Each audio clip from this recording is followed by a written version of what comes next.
The demonstration was going exactly as planned until the emergency alarm started screaming across every ship in the fleet. Captain Morrison looked up from his targeting computer as urgent messages flooded the communication channels. "Admiral," Zektar's voice cut through the chaos, speaking to all ships at once. "All vessels, cease demonstration activities immediately," Zektar commanded. "We have received a priority alert from Outer Rim Command. The entropy swarm has broken containment." Morrison felt his blood turn cold. Every human in the fleet had been briefed on the entropy swarm during their journey to Nexus Prime. It was an artificial intelligence that had been created by a long-dead civilization as the ultimate weapon. The AI had one simple goal: consume and destroy everything in its path while learning from every attack used against it. "What is the entropy swarm's current location?" Commander Theiss asked over the comm. 3 star systems in the Outer Rim have gone dark in the past 6 hours, Zektar replied. Long-range sensors show a massive swarm of ships moving toward the core worlds. Current projections put them at the Centauri system in 18 hours. The mood on every ship changed instantly. The demonstration had been a show of strength and pride. This was now a matter of survival for every civilization in the galaxy. Dr. Hayes pulled up everything he could find about the entropy swarm on his computer. The reports made for grim reading. Every previous encounter with similar adaptive AI had ended in total defeat. The swarm learned from every weapon used against it, becoming stronger and more resistant with each attack. "Captain," Hayes said quietly, "the historical data shows that conventional weapons are completely useless against this enemy.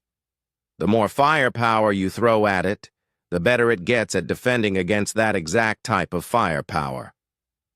Morrison nodded grimly. "I know, Peter. That's exactly why we're here." On the bridge of the Annihilator's Wrath, Admiral Zektar was meeting with the other fleet commanders via hologram.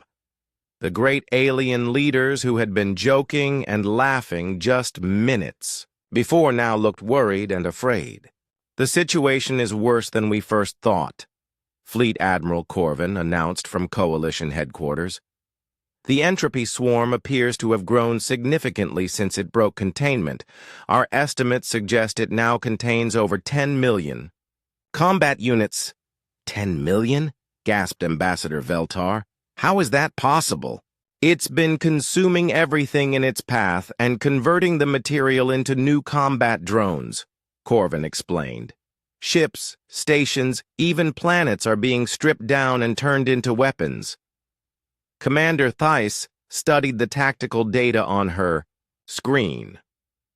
"Our combined fleets have maybe 2,000 ships total. We're outnumbered 5,000 to 1. "Numbers aren't everything," Zektar said, though his voice lacked its usual confidence. "Our ships are more advanced than anything the swarm has faced before." "Are they?" Corvin asked. "The reports from the Outer Rim suggest that the swarm adapted to and defeated the Hegemony Defense Force in under 4 hours. Those were some of our most advanced ships." The silence that followed was uncomfortable. Everyone knew that the Hegemony Defense Force had been equipped with the latest weapons and shields. If the swarm could defeat them so quickly, what hope did the rest of the fleet have? "We need every ship we can get," Corvin continued. "I'm ordering all available vessels to rendezvous at the Centauri system for a final stand. This includes the human ship." Zektar looked uncomfortable. "Admiral, with respect, the human vessel is hardly equipped for this type of combat. Perhaps they should remain here where it's safe." "No," Corvin said firmly. "We need every ship, no matter how small. Besides, the humans requested to be part of this fleet. If they want to fight, we'll let them fight." Morrison opened a channel to Fleet Command. Admiral Corvin, this is Captain Morrison of the Pioneer. We volunteer to join the defensive fleet. Thank you, Captain, Corvin replied. I'll be honest with you. The odds are not good. This enemy has defeated everything we've thrown at it so far. We understand the risks, sir, Morrison said. But we didn't come all this way just to turn around and run when things got difficult. Zektar shook his massive head. Human, you don't understand what you're volunteering for. This isn't a training exercise or a demonstration. The entropy swarm will destroy your ship in seconds. Maybe, Morrison agreed, but maybe not. We humans have some experience fighting enemies that adapt and evolve. We call it survival of the fittest. This is madness, Thais said. Your ship couldn't survive 5 minutes against a single hegemony cruiser, let alone 10 million combat drones. Morrison smiled slightly. Commander, you might be surprised what humans can do when they're backed into a corner. Rodriguez was down in the engine room, making final preparations for combat. The adaptive matrix was running perfectly, ready to change the ship's entire power configuration in response to enemy attacks. The fusion reactor that looked like it might explode at any moment was actually capable of output levels that would make the alien engineers weep with envy. Amy, how long until we can jump to Centauri? Morrison asked over the comm. Give me 10 more minutes to finish the pre-flight checks, Rodriguez replied. But Captain, are you sure about this? The aliens might be right. We've never faced anything like the entropy swarm before. No, we haven't, Morrison agreed. But that works both ways. The swarm has never faced anything like us either. Parker was in the weapons bay activating systems that had never been used in actual combat. The rock cutters hummed to life, their cutting beams calibrated for maximum effectiveness against metallic targets. The cargo launchers loaded their first rounds, projectiles that looked like random pieces of scrap metal, but had been engineered to specific tolerances. Weapons are ready, Captain, Parker reported. Though I still think we should tell the aliens what we're really capable of. It might help with fleet coordination. Not yet, Lisa, Morrison said. The element of surprise is the only advantage we have.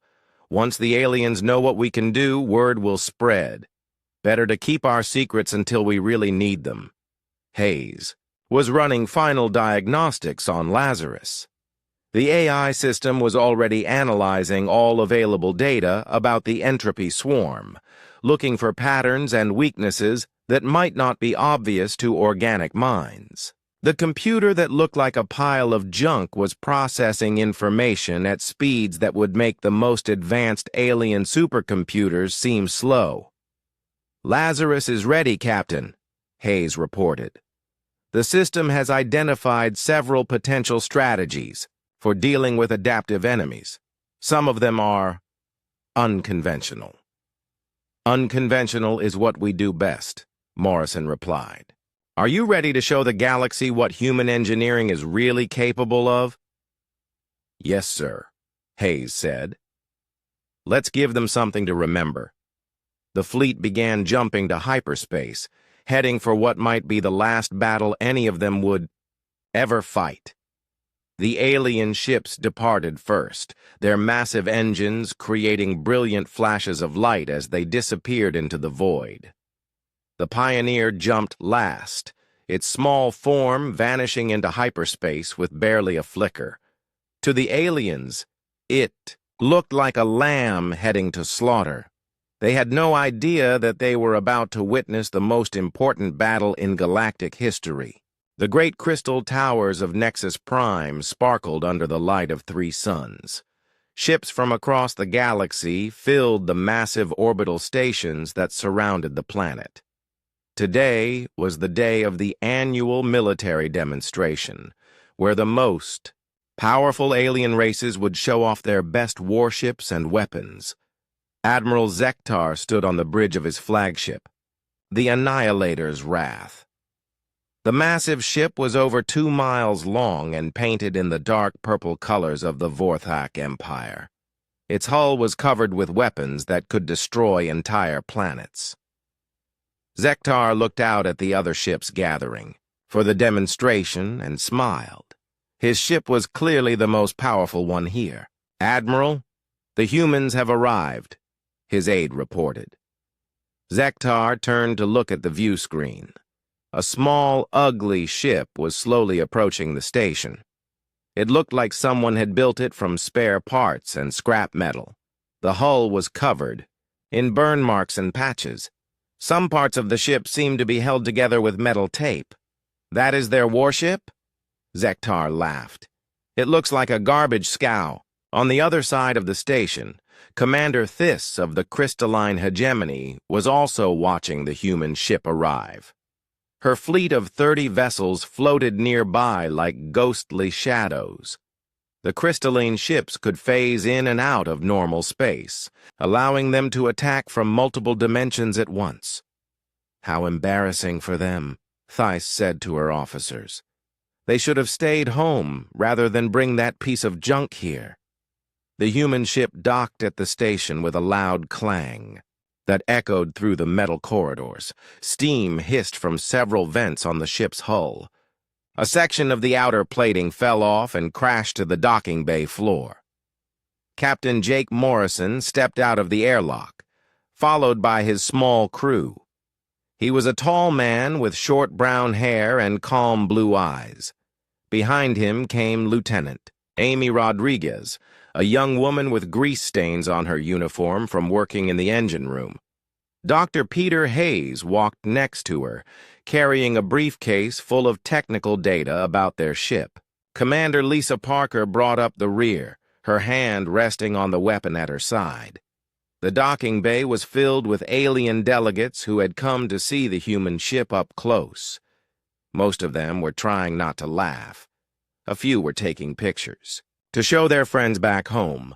Ambassador Veltar of the Hegemony approached the human group. He was 8 feet tall with silver skin that reflected the station's lights. His voice was smooth but filled with barely hidden amusement. "Welcome to Nexus Prime, humans," Veltar said. "We are honored that you have chosen to participate in our demonstration.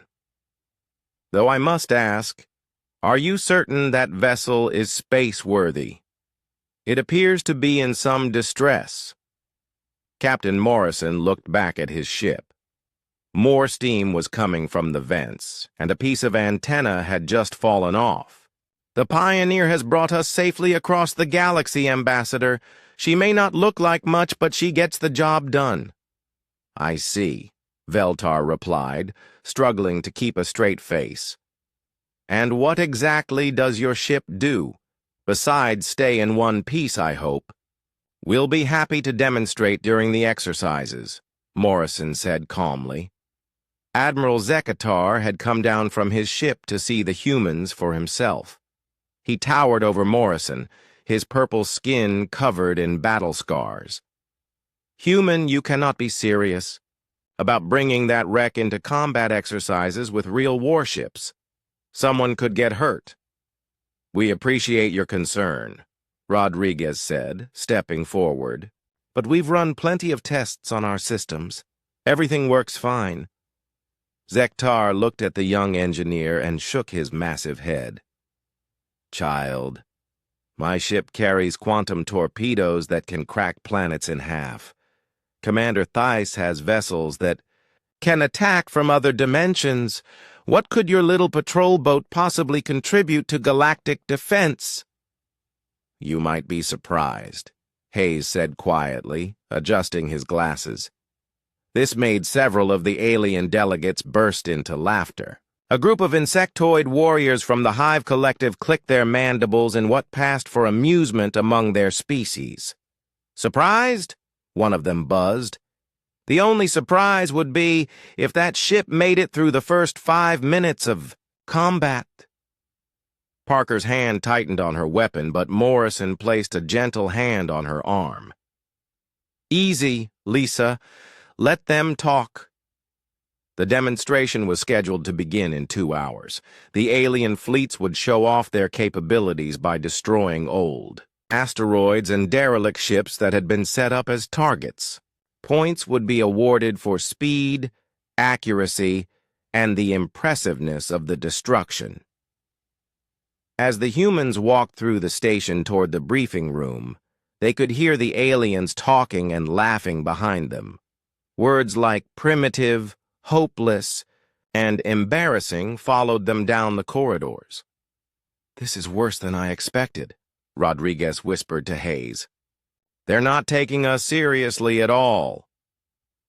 "Good," Hayes replied. "That's exactly what we want."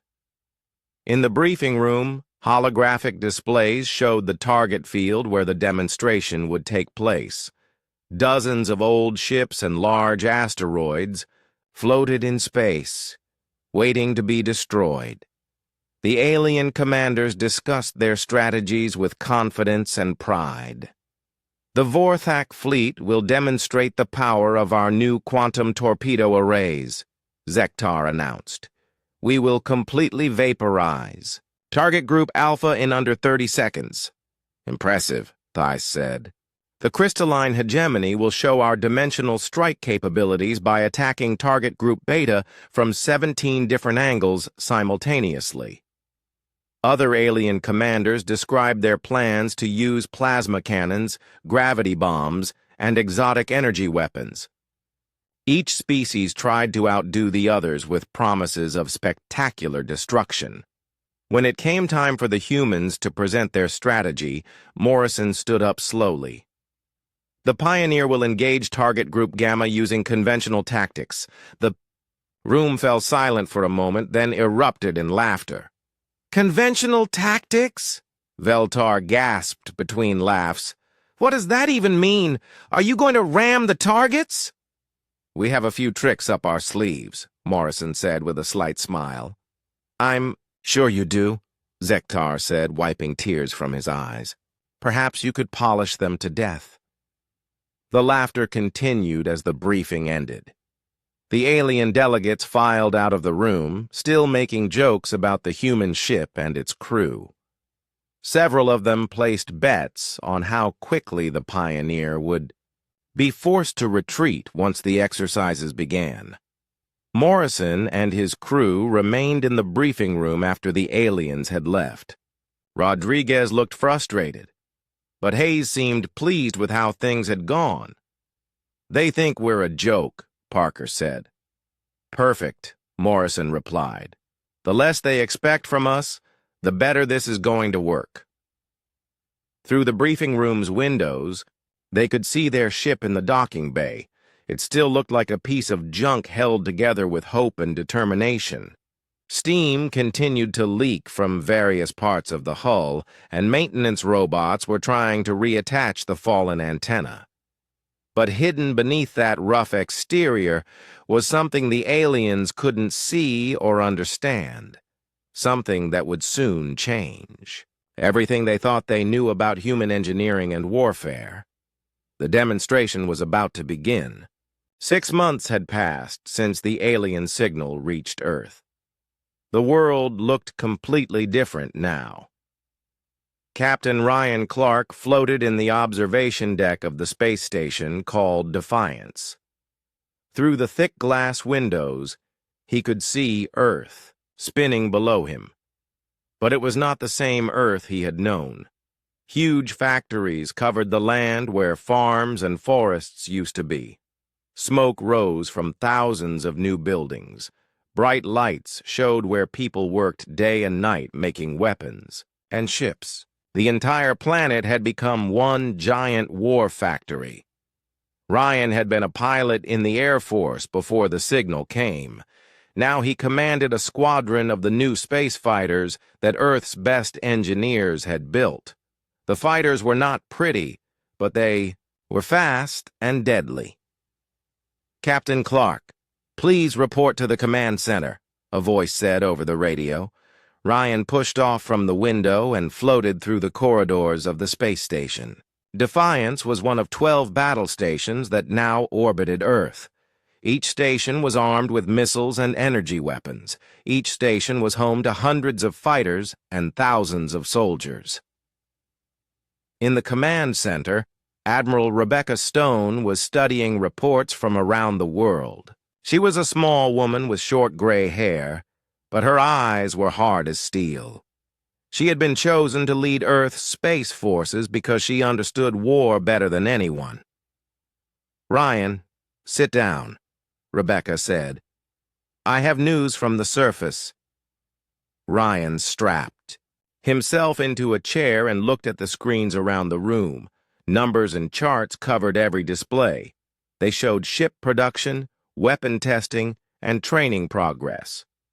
"Dr. Emma Rodriguez has finished studying the alien technology from the HFY signal," Rebecca continued. "Her team has learned how to build some of their weapons." This was good news.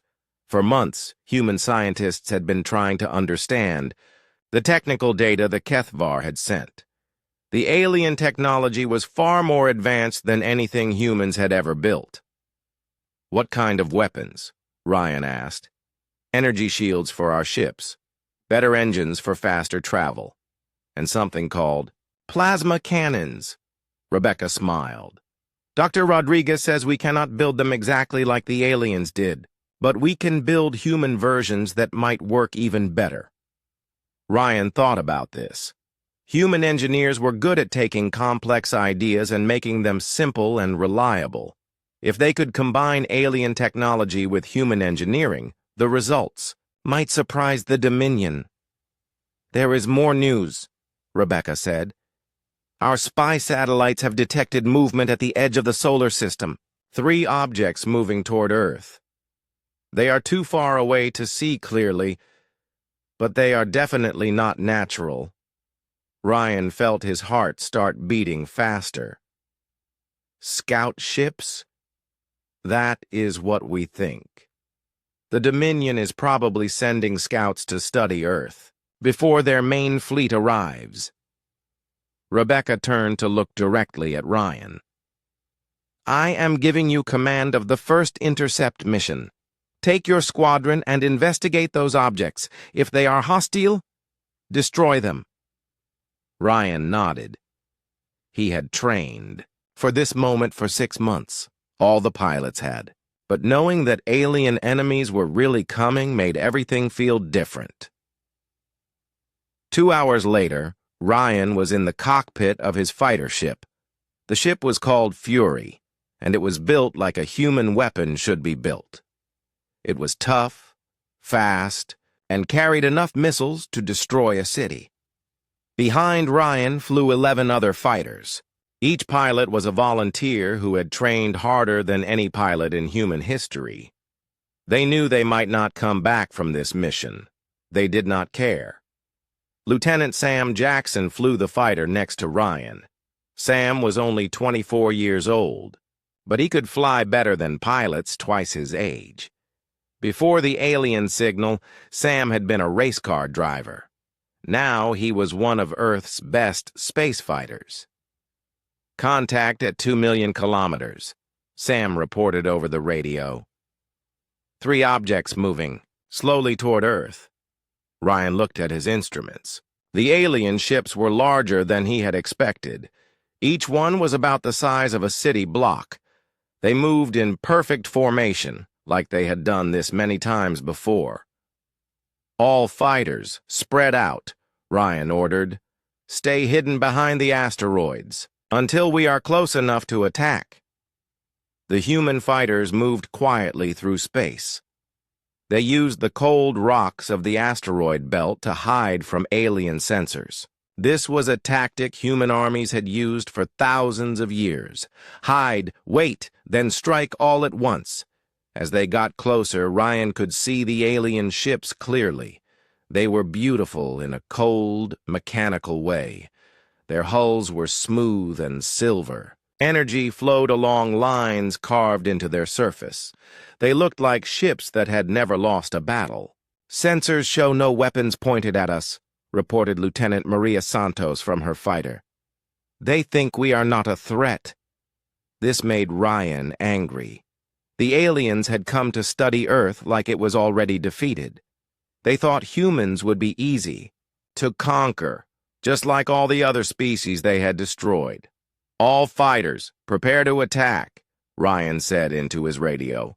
"Target the lead ship first. Fire everything you have." The 12 human fighters burst out from behind the asteroids like angry hornets. Their missiles streaked through space toward the alien ships. The first alien vessel had no time to react before 24 missiles hit its hull. The explosion lit up space like a small sun. When the light faded, the alien ship was gone. Only pieces of metal remained. The other 2 alien ships tried to escape, but they were too slow. Human fighters were built for speed and attack. The aliens had never faced anything like them. Lieutenant Sam Jackson's fighter dove down toward the second alien ship. His plasma cannons, built from alien technology but improved by human engineers, cut through the alien hull like it was paper. The ship broke apart and died. The third alien ship managed to send a signal before Ryan's missiles destroyed it. In the few seconds before it exploded, it transmitted everything it had seen back to the Dominion fleet.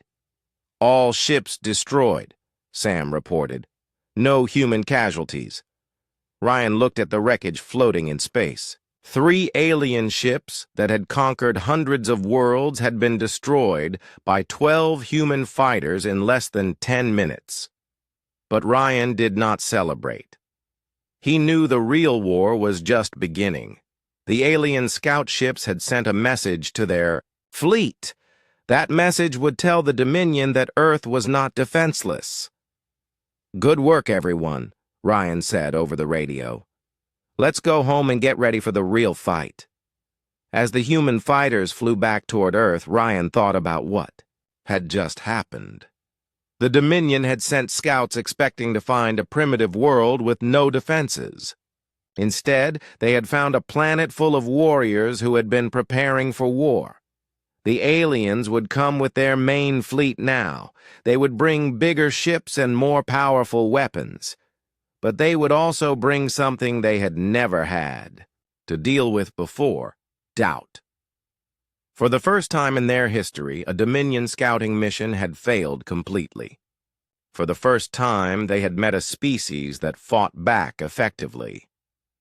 Ryan smiled as Earth grew larger ahead of him. The Dominion thought they were coming to harvest another helpless world. But Earth was not helpless. Earth was ready for war. The real battle was about to begin. The Kepler Nebula looked like a massive cloud of colored gas and stars. Purple and blue streams of energy danced through space, creating a beautiful but dangerous maze that stretched for millions of miles. Jake Morrison watched the swirling patterns on the main screen as the Defender approached the edge of the nebula. "Sensors are getting fuzzy, Captain," reported Navigation Officer Sam Torres from his station. "The electromagnetic interference is stronger than expected." Jake nodded. They had studied the reports from the 3 failed search missions before leaving Federation space. All 3 fleets had complained about sensor problems once they entered the nebula. Their advanced detection systems, designed to work perfectly in normal space, became almost useless in the swirling energy fields. "How are our sensors holding? Up, Sam?"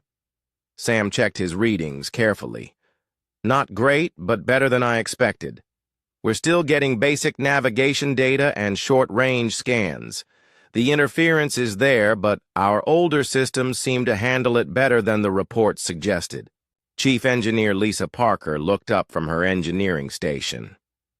"Our sensors were built to work in harsh conditions.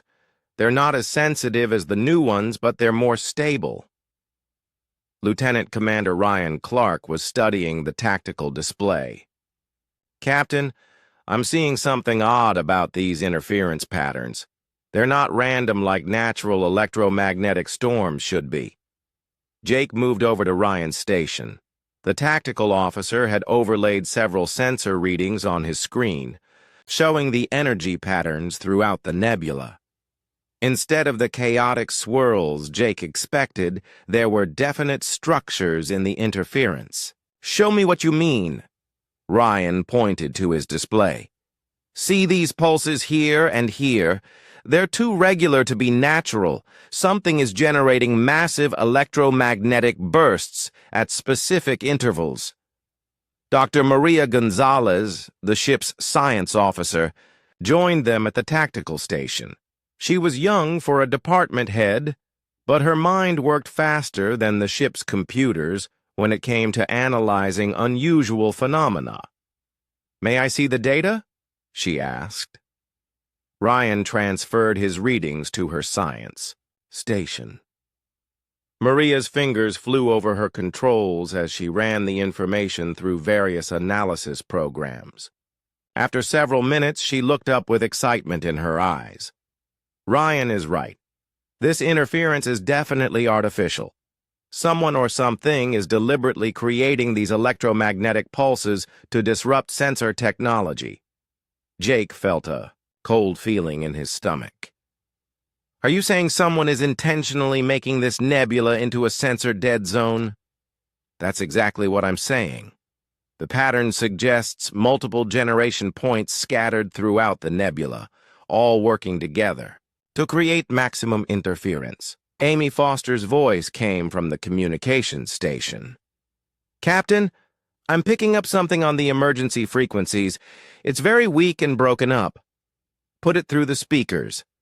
Static filled the bridge, mixed with fragments of voices speaking in different languages. Most of it was too broken to understand, but occasionally clear words came through. "Help. Trapped. They took our ship. Been here for months. Running out of supplies. Don't let them find you. Hide in. The asteroids." The messages cut off as quickly as they had started, leaving only static. "Those were distress calls," Amy said quietly. "From multiple ships." Jake felt the pieces starting to come together in his mind. "Maria, how long would it take to set up the kind of interference network you're describing?" "Depending on the technology involved. Anywhere from months to years. This is a sophisticated operation. Sam, take us deeper into the nebula. Stay alert for any debris or ship signatures."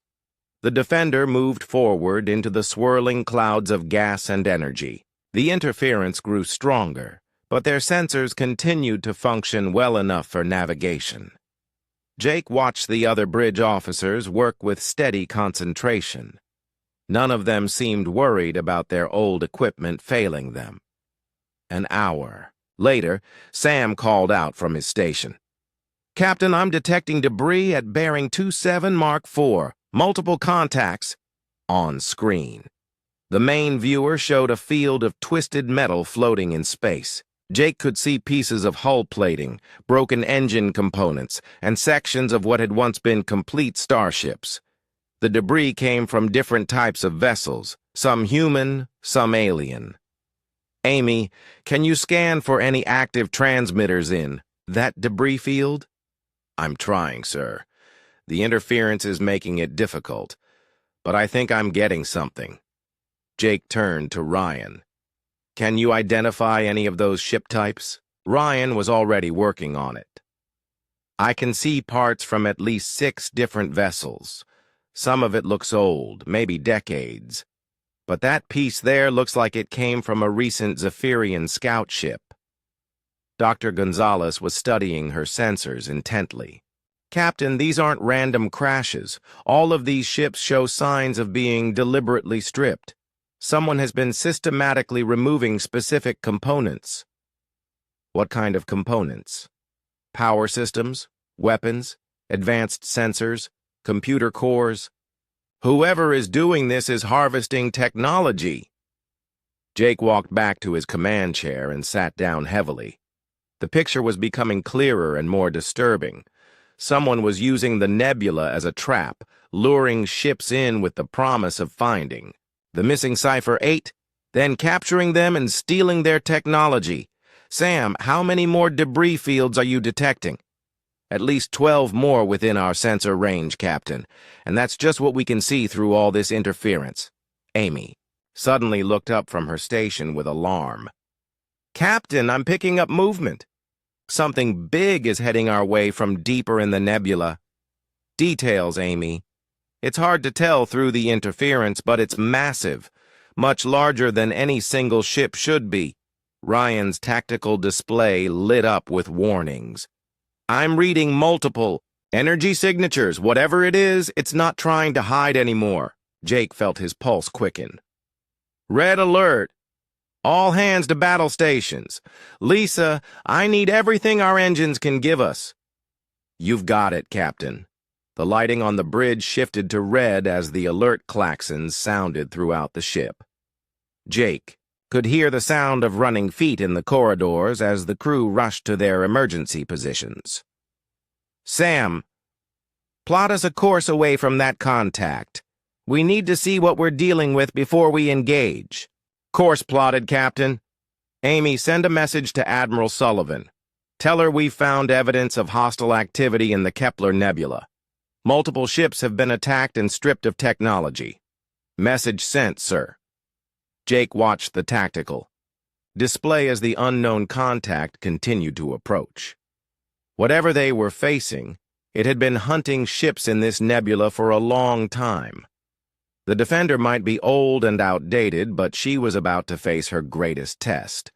All stations report. Ready, Captain, Ryan announced. Good. Now let's see what's been taking our ships. Chief Engineer Lisa Parker ran through the twisting corridors of the collector station with her team close behind. The walls around them were made from pieces of dozens of different ships, welded together in strange patterns.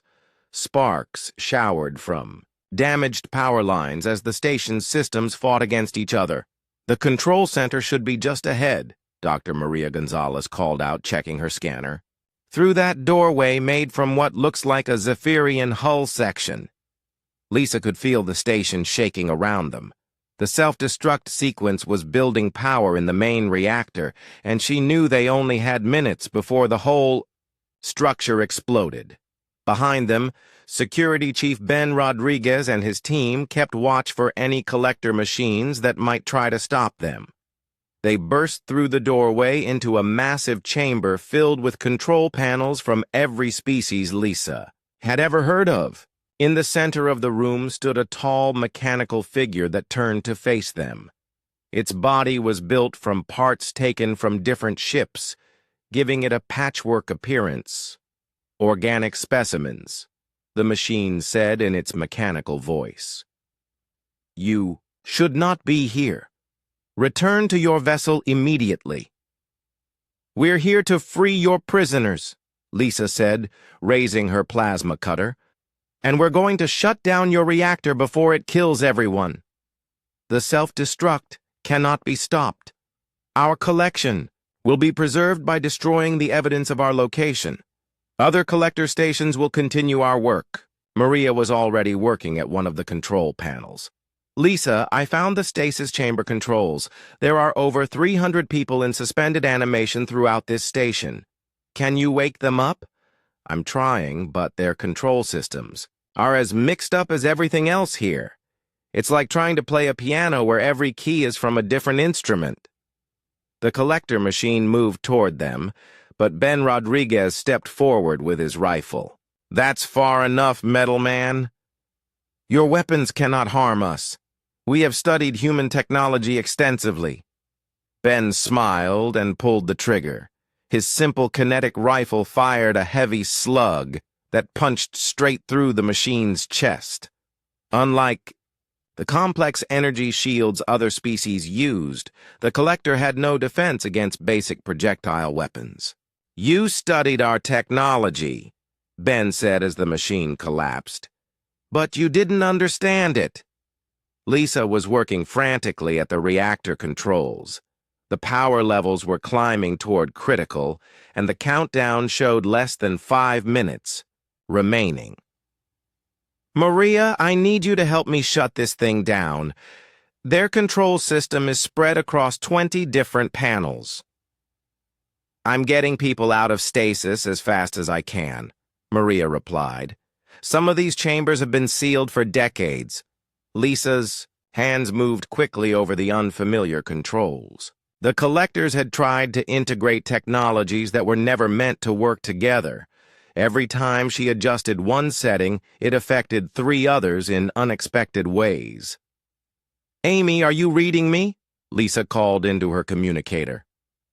The reply was filled with static but clear enough to understand. Reading you, Chief. Captain wants to know your status. Tell him we're working on it. How much time do we have? Reactor overload in 4 minutes. The captain is moving the Defender to a safe distance.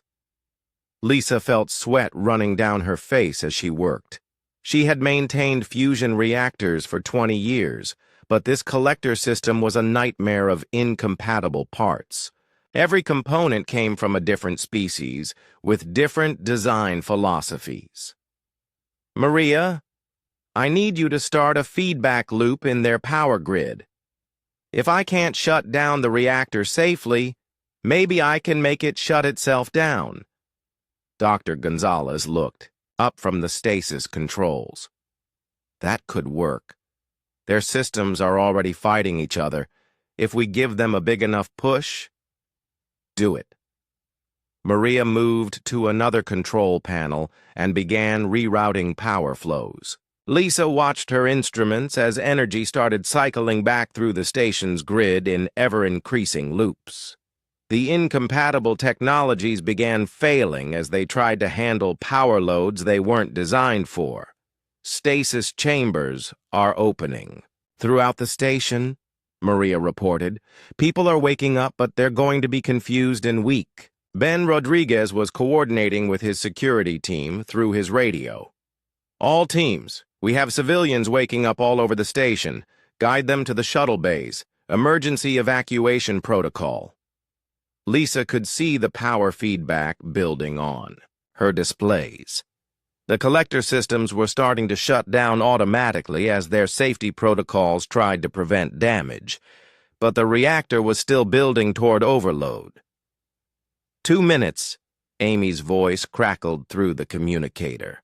Almost got it, Lisa muttered, her fingers flying over the controls. Come on, shut down, you piece of junk! Suddenly, the reactor displays started showing decreasing power levels. The feedback loop had reached the main power core and triggered an emergency shutdown. Lisa felt relief wash over her as the countdown stopped.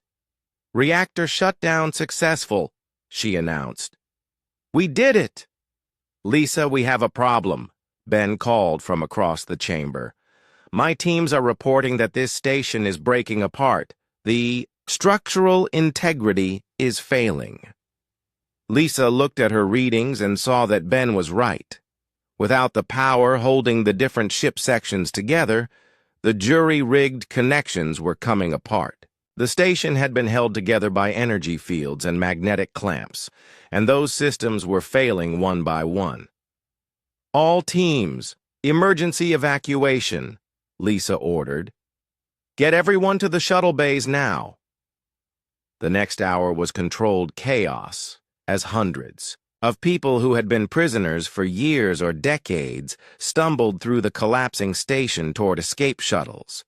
The Defender had launched every small craft it carried to help with the evacuation. Lisa was among the last to leave, making sure the reactor stayed shut down long enough for everyone to get away. When she finally reached the shuttle bay, she could see the station breaking apart through the viewport. Sections were drifting away from each other as the connections failed. 2 hours later, Lisa stood on the bridge of the Defender watching the final pieces of the collector station scatter into the nebula. Around them, 23 different rescue shuttles carried the freed prisoners toward Federation space. Final count is 312 rescued, Amy reported, including the crew of Cipher 8. Captain Jake Morrison was talking to Commander Zekska, the Zephyrian who had sent them the vital information about the collector's weakness. The tall alien looked amazed as he studied the Defender's simple but effective systems. "Your vessel saved us all," Commander Zexka said. "Our advanced technology was useless against an enemy we could not understand.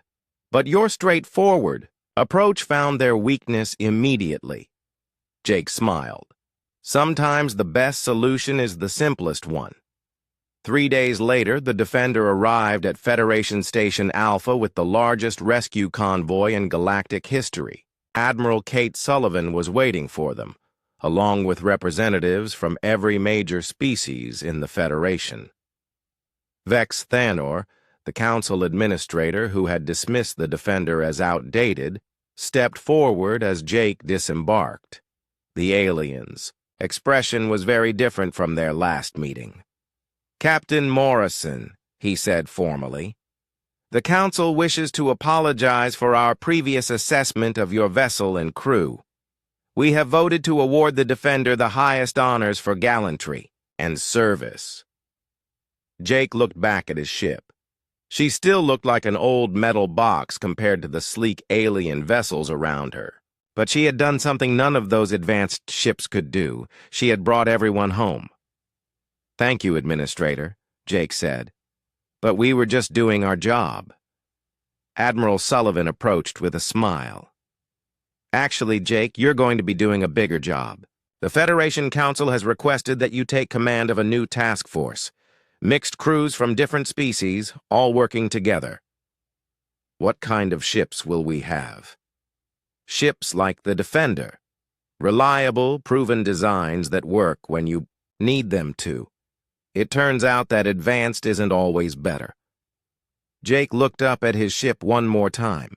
The Defender had proven that human engineering, human determination, and human ingenuity could stand with the best the galaxy had to offer. She wasn't the newest or the fanciest ship in space, but she was exactly what they needed.